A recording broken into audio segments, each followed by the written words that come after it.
Hi, everybody. This is Warren Herman, and this is a personal reflection about how we can really deepen our relationship with God. And it's going to be really about, it's based on some different things I'm going through in Lent. And so it's really about, how are we going to find God to be our Father? And, there's all different mechanisms that we use. And sometimes in life, there's certain things that we kind of emphasize about God. And there's a certain image that we have of God. And a lot of times our life is rooted in that image. And so what we want to see is, I'm going to just kind of describe myself here. Like for me, I'm realizing in my life that things need to become much more personal. Many of you understand that I'm the kind of person that, I always do, I systematize things. But the thing is that for me, this kind of systematic truth is kind of what's most important. But a lot of times this is ties into something that I once found when I went on retreat. And that sometimes I'm really about getting it right and putting everything in the right place rather than being in right relationship with God. A lot of times knowledge for me is not ordered toward knowing and loving God and knowing and loving the different people and groups that generate those ideas. It's really about the fear of doing something wrong and getting everything into the right place so I'm able to avoid that fear. And so this is such an important thing because in your own life, there may be different mechanisms, the things that kind of are your superpowers. They come out of those core wounds that we have about the nature of God. Because in my case, there's this sense that like God is kind of this nameless, scrutinizing, impersonal thing. That it's kind of all about whether you fall off the wagon, you live under this mortal fear, and you're kind of under the gun. And if you make a mistake, you're totally bad, and you have to get it right, and you can't step on a crack or you break your mother's back. And it's scary, when we have these kind of concepts of God. These are deeply rooted in our attachment system. And so when we are going to try to overcome these things, we have to understand that it's very hard to let them go because, for example, if we let it go, maybe we'll make a mistake. But then again, we could say that we are certainly making a mistake if we keep these patterns, if we keep this concept of God. But it's very hard because when we live in fear, when our image of God is rooted in fear, even if it's not consciously, obviously, but this unconscious image of God that we have is rooted in fear, we end up being suspicious and skeptical. And so it really, I think, comes down to that if we want to heal this wound, it's God being trustworthy is what matters. And of course, when we step out of this thing, when we are stepping into trust, there's danger. There's this thing is maybe I'm going to get it wrong. Maybe I'm going to believe the wrong thing, or maybe I'm going to get hurt.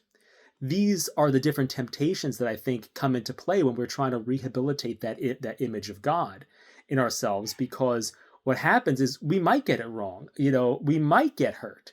And those are those two deep temptations because they're the two main parts of our soul, our kind of our intellect and our emotions, like the kind of the spirit and matter, these are the two aspects of us. So when we are trying to move toward God, the things that we're going to get in the way are the limitations of our spirit and the limitations of our matter. Am I going to get it wrong or am I going to get hurt?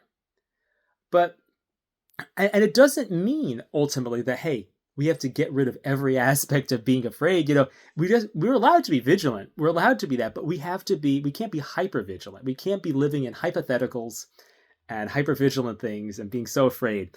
We have to move down to reality and be, we don't have to be like completely undefended. So if that helps you kind of change or helps you think about this idea of changing your image of God, that's also good. If you can say, okay, it's not that I have to be completely fearless in a way that I'm unprotected. It's just that I have to let go of this compulsive, deeply rooted idea that fundamentally in life, I am not safe and God is kind of dangerous. And C.S. Lewis always says, God is not a tame lion. But the thing is that just because he's not tame doesn't mean he's like dangerous. He's not dangerous in a bad way. So it's one thing to fear God, but we shouldn't have this kind of mortal fear. Like it's like that we shouldn't fear God like we fear a tiger. It's like that's not the right way of fearing God. So that's something that's very important. And many times I look at myself and I see that I have a love-hate relationship with all ideas. but it's or almost a love-fear relationship. When I'm doing my work, which is my favorite thing to do, which is to systematize different ideas, integrate different ideas from different traditions, a lot of times I perceive these ideas as dangerous. I want to be able to use this, but it's dangerous. And I think this is really important, that we have to have a shift. Whatever things we do out of wounds, there's always this element of this kind of fearfulness in it. And so I shouldn't be coming at things from a way of having this thing of making things safe. It should be a thing of like, I'm valuing things that are good in here that just need to be reordered and matured, and they just need to be, there needs to be like a kind of a compassion, a kind of a softer way of doing this, rather than seeing things as dangerous. I am having these things as a way of making me safe by putting them in order and making them the best versions of themselves. It has to be like a thing of like, oh, I'm saving things. God is rescuing me. God is redeeming me. God is seeing the good. I want to see the good in these things, rather than it's kind of, they're dangerous, so I'll put them in the right place so they don't hurt anyone. I'll shave off all the sharp pieces, so no one gets poked. It's kind of more like, let's kind of calmly do this rather than fearfully do this. And so that's kind of what I do, and kind of maybe a way of reframing some of my gifts. And as you listen to that, what are some of the gifts you have? How can you do those gifts more in love and less in fear? And it doesn't mean you're getting rid of the fear. It just means you're kind of elevating the paradigm. You're doing it in the context of a loving God, rather than just fearfully doing it yourself. Like, oh, I've got to get this all right because God's going to strike me down if I don't get it right. That's the paradigm we're living in. So instead, it's like, no, God wants to have mercy, and how can I bring his mercy through?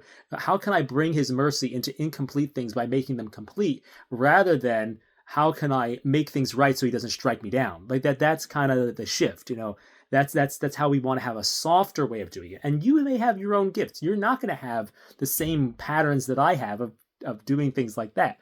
But it's really important for you to see that your patterns may have that same psychology to them. What am I doing when I'm like under a lightning bolt when I should be under the light? That's the question. It's that light or lightning bolt is the question. Am I under the light or am I under the lightning bolt? That's the real shift of our image of God that we're talking about here. And so it's very important. So ultimately, we want our lives not to be about a way of making ourselves acceptable to an impersonal judge, but about a way of extending the kingdom of a redeeming and loving king. That's the key. We want to move into a sense of effortful rest rather than mere restfulness. We want to be, there's a line in the scriptures that we should strive to enter his rest. That's a very interesting thought. But we want to be bringing forth, our effort is to extend the Sabbath. Our effort is to extend shalom. Our effort is to bring peace.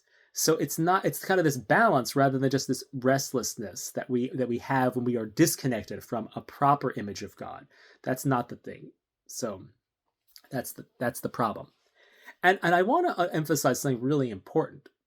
Sometimes we can see that there's good things that come from our wounds. I remember the story of a boxer, and not that I love boxing or whatever, he's a martial artist. Not that I think it's great that we should knock people out or anything like that. But the thing is, he developed all these skills by thinking that he was scrawny and unmanly or something. So he had to compensate for that wound. And then he developed all this skill, and then he realized, oh, I'm just compensating for something. So what did he do? He had to reframe how he used those gifts so that he became a teacher. He helped others. He mentored others. He used his gifts in the light, not in the dark. He used his gifts under the light, not under the lightning bolt. It's like that's the shift that we have to have. We have to be under the light, not under the lightning bolt. Because the thing is, there is a kind of danger in the light. The light exposes things. And that's the kind of fear we should have of God, that kind of that light that exposes things, that makes things clear, but not a lightning bolt that just kind of incinerates things. So that's the image that we want to have of God, is that God is really the light, not the lightning bolt. So that's kind of the thing. And it's a close call. They're both very bright. The sun is very bright, and so is the lightning bolt. And in some ways, the lightning bolt, I think I've heard, is hotter than the surface of the sun. So we don't want to have an image of God that is, we're kind of like, when people say you're more Catholic than the Pope, you're going further than God does in judgment. That's not what we want to have. We don't want to be more God than God. That's not a good thing, and that's not a good thing to kind of try to overdo that judgment. And I think that's an interesting reflection that the lightning bolt is hotter than the sun. And there's probably a lot of interesting metaphors that we could draw out of that, but that's really what we want. So one of the things I see when I'm in my defensive modes is I see that I want to be an expert. But the thing really is that God is pleased by childlike trust. He's not pleased by self-sufficiency. And so the question is, am I an expert or a child? In the Zen tradition, they talk about beginner's mind. Saint Therese in that tradition talks about childlike faith. The question is, am I a beloved son, or do I need to be this brilliant scholar? But the question is really here's the interesting thing. What if the wounds that you have, what if you could do them better? What if God had a plan for your wounds, a plan for your superpowers that you developed out of your traumas, that actually they're better, and maybe you needed the traumas to develop them, but now they need a new home. And so it's interesting that in the scriptures it says that God will reveal to little ones the secrets of the kingdom, and like from the mouths of babes, things like wisdom comes out.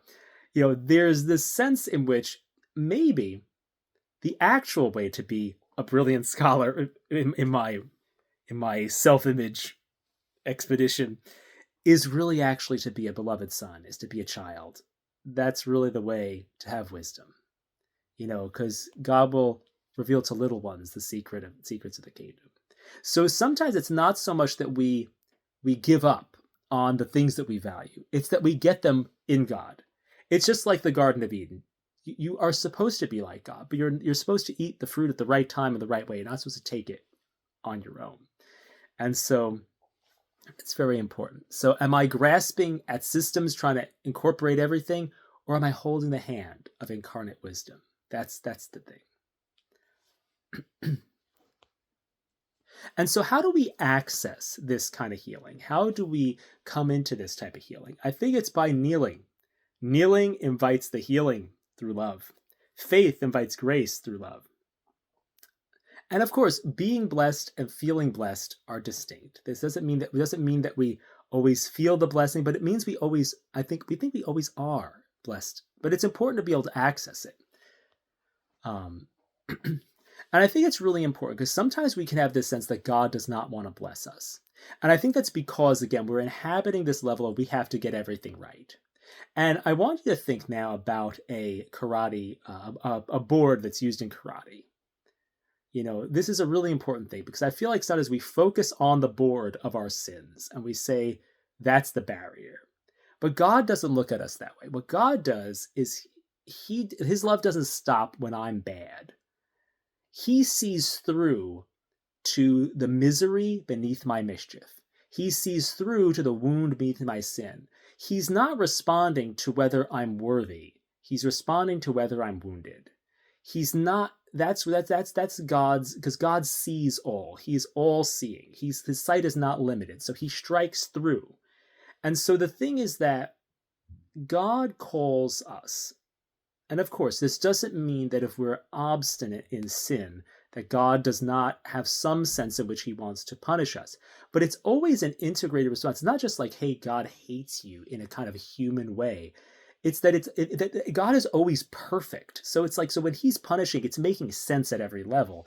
It's not like he's just like, hey, I'm mean. That's not what God is. So the thing is that what happens is that when God sees you, he sees that board. And it's like his karate chop goes through. So when you are going to do a karate chop, you have to aim through the board or else you're going to hurt your hand. And so God doesn't have that barrier. He aims right through and breaks that board, and his mercy can reach you. His desire to bless reaches you because he sees the misery beneath the mischief. That's the thing, is you think that your advertisement for God is your mischief, is your sin. But the thing is, God can see your misery. But as long as you're holding on to this sense that, hey, I'm just mischievous, I'm just sinful, you're not going to feel blessed. You're not going to let the blessing in. And you're also not going to act in a way that lets the blessing in. So you have to have this sense of getting over that sense that that's a barrier. I mean, it is a barrier in some sense, but it's not a barrier. It's not that the board isn't there. God has to break the board, has to aim through the board. The board is there in some sense, but it's not there in the sense that you think it is. It's this kind of, it's an error that's like, it's like a cloud that's blocking the light, and you have to be able to figure out how to let the sun shine through. That's kind of fitting our metaphor of God as the light. It's like you think that the lightning bolt is going to come out of the cloud, but instead you need to let the cloud part so that the sunlight shines through. That's the thing, is like your whole concept of yourself and of God is that it's a dark cloud and the lightning bolt comes out of it, because that's what you're making. You're making that, you're getting your own superego, your own judgments confused with that dark cloud of God. But really, that cloud is something that has to part, something that has to open, so that the real love of God can shine through. And that's the real thing that's gonna bring healing to you. That's gonna change the way you look at God. So that's very important. And again, the thing is that God actually calls us to do the same thing. He says, he sends his rain on the merciful and on the just and on the unjust. And he wants us, be perfect, even as your Father in heaven is perfect. It means to shine on others with compassion, in the same way that God sends the rain on the just and the unjust, or sends the light, in our little metaphor here, on the just and the unjust. And the thing is that, what we're doing, God doesn't want us, and this is something I've struggled with a lot. I feel like God has usually wanted me to not see the things that other people do wrong. But actually, I believe what he wants me to see is he wants me to fully see what they did, but strike through. So I'm supposed to do what God does. I'm not supposed to just see the mischief. I'm supposed to see the misery under the mischief. And I'm supposed to do what God does. I'm supposed to do the same karate chop. So my love for other people shouldn't be hampered by their sins or their mischief. I should see their wounds and aim through, boom, and I break through that barrier, and my love can reach their wounds, just like God's love reaches my wounds. So I'm extending that. And that's why they say the merciful shall receive mercy. And so that's the thing, is we want to be part of that same thing. Be ye perfect, even as your Father in heaven is perfect. And it's so important to really be able to do that, to kind of break through the boards and do what God does, to love like God loves. And that's really important, to be in the flow of salvation, the flow of love, and the flow of freedom. It's very important. So again, we're working through how do we change our wounds. And so when we change that, here's the thing. When we have this new way of thinking, our defenses change, our former superpowers change. And again, let me kind of flesh this out some different ways that it's kind of found in some different things here. And so I'm just kind of fleshing out these different reflections. There's not like a certain exact order to these things. But when I am trying to fix things or go against errors, let's say one of my favorite things to do, my superpower is fixing different ideologies and different practices. But I have to realize that I'm like a shepherd. Just like we talked about, God is like the light. God is like a shepherd. A shepherd is not like a security guard. A lot of times I think of my life is like I'm like a security guard. Like I'm guarding against error. I'm watching out for threats. But sheep are not threats. Like even when I'm fixing like a Protestant thought or fixing a Buddhist thought or trying to fix these things, they're not threats. They're sheep that have gone astray. That's the difference. That's the difference. We're being like a shepherd under a good shepherd. That is what we're correcting in our image of God. And there's ways in which in your own life, you're not going to be doing the same type of thing that I'm doing with fixing ideas or whatever it is. But the thing that you love to do, don't do it in fear. You want to do it in a loving way. Whatever you're doing, you're being a shepherd. We're all called to be shepherds. We're all called, in Adam, we're supposed to tend the garden. We're all gardeners. Plants are not threats. They're a project. They're not a threat. It's like there's something to be nurtured. When we're shepherds or gardeners, these are not images of our way of looking at life is not meant to be one of like, oh, I'm a security guard. I'm under threat. These are not the ways of thinking about life under a loving God. And this actually, not only in our, and this has to do with our work and vocation in that sense. Our work has to be of gardening, of shepherding, not of security guarding and fearfulness and stuff like that, of fighting. It's not like that. But it also has to do with our vocation more broadly. What are we called to do? And sometimes I feel like in my life, I've been so focused on what answer I'm going to give to the question of vocation that I'm not actually hearing the loving God who calls. So it's not so much that I'm not, it's not a vocation, it's a question. Or even worse, it's like an interrogation. And so the thing is, a lot of times we forget, we're so worried about what answer we're going to give, we forget the nature of the question. It's kind of like on a test when you're a kid and you're so afraid you just blurt out the answer, rather than hearing the question. You have to hear the question first to give the right answer. And I think that's one of the biggest problems we have in vocational discernment. And it's because we're, again, not having the right image of God at the root of everything. We're kind of, the key is to hear the one who calls and hear the call. And then the response will be natural and ordered. Because the whole thing that you're afraid of is you're afraid of doing it wrong. That's what all the fears are. You're always like, am I doing this right? Do I have permission to do this? What if I do it wrong? What if I get it wrong? Well, are you going to damn me? May I be damned if I get this wrong? That's really what you're always thinking. You're always thinking, I'm going to be damned if I get the wrong answer. But the thing is, it's like the answer, the full answer, you don't know what the answer is, but the full answer is going to come out when you hear the full question, you see the questioner. It's kind of like, it's kind of like a marriage proposal. It's like if you think, oh, should I marry this person or should I not? What should I do? The question is like when that person is amazing and they're either there, you're going to ask them to marry you, or they're asking you to marry them. It's like you have to really look at the offer. You look at the offer. You look at the love that the person does, and then you respond. You say yes. You say or no if the person is just like, okay, the person's like, I'm gonna beat you up. Okay, you don't marry that person. It's like. But the thing is, when you see the person fully, then the response is natural, and you need to see. So when you see it, then the response comes. That's the thing. It's this personal shift rather than just this problem-solving mode. So it's very important. So we can't pursue our vocations as kind of like, because there's a disorder in pursuing vocation as just giving the correct answer. This is like being an orphan. It's like you can't. This is an orphan truncated way of collapsing vocation into a question rather than a call, and that's the problem. And again, it parallels all the things we've been saying. It's like smashing the cloud and the lightning bolt together, rather than saying the cloud is the sun is above the cloud and we need to part the cloud. There's a lot of analogies between these levels of where we're squishing things together, rather than really letting God be God. We're just kind of having this inside conflict rather than letting God's love come into us. And so that's really what's the difference here, is that grounding in God's love. And the thing is, of course, there are so many ways that, like we can be afraid. We can have all these different faith crises. Like we wonder, can we trust God? Can we let God in? Can we look at the Bible? Can we believe the Bible? Can we believe the church? We can have all these different kinds of worries and fears that end up kind of getting in the way and being another kind of cloud that gets in the way of things. But at least in the paradigm of miracles, of the Bible, it's logical to believe in miracles if we are consistent. And the thing is, there are mysteries in the materialistic ideologies and that we use to kind of question the Bible. But the thing is, they don't have, in those ideologies, ways of accounting for the mysteries. There's kind of holes that they can't really fill. So maybe, even though there are some kind of weird things that happen in the Bible, if you're, oh, did this really happen in the thing? Can I trust the Bible? Can I trust this? And of course, wrestle with it with God. You don't have to be perfect. Just wrestle with it with God.